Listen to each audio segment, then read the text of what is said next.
إلى الرئيس عبد الفتاح السيسي. ما تخافش يا ريس، ما تخافش يا ريس، شعبك في ظهرك يا ريس. لو قلت لنا اطلعوا استشهدوا بكره يا ريس هنطلع دلوقتي، مش هنستنى لبكره يا سعاده الريس. احنا فدا الوطن يا شعب مصر، فوق يا شباب مصر، فوقهم فوقوا. شوفوا ايه اللي بيحصل في الشرق الاوسط وفي المنطقه. العيون مرميه على مصر. مصر محتاجاكوا يا شباب مصر. لازم تقف جنب جيشك وجنب رئيسك يا شباب مصر. ادعم جيشك، ادعم رئيسك، حتى لو في الكومنت واكتب تحيا مصر.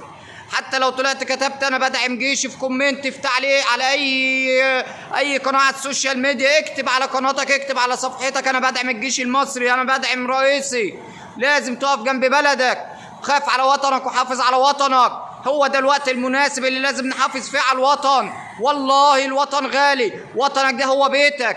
انا بقولها مره واثنين وثلاثه، الوطن هو البيت وهو الحمى. قسما بالله لو فقدت وطنك ما هتلاقي مكان ولا مسكن ولا بيت تسكنه.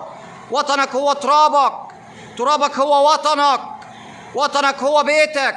خاف على وطنك، حافظ على وطنك. احنا بندعمك يا ريس، احنا مش هنسمع حد يضلنا يا ريس، احنا مش هنسمع كلام القنوات المضلة يا ريس، احنا مش هنمشي وراهم يا ريس، احنا هنمشي وراك وفي ظهرك يا ريس عشان انت ماشي مظبوط رغم عن انف الحاقدين يا ريس واللي بيكرهوا الوطن. احنا معاك يا جيش مصر. تحيا مصر، تحيا مصر، تحيا مصر.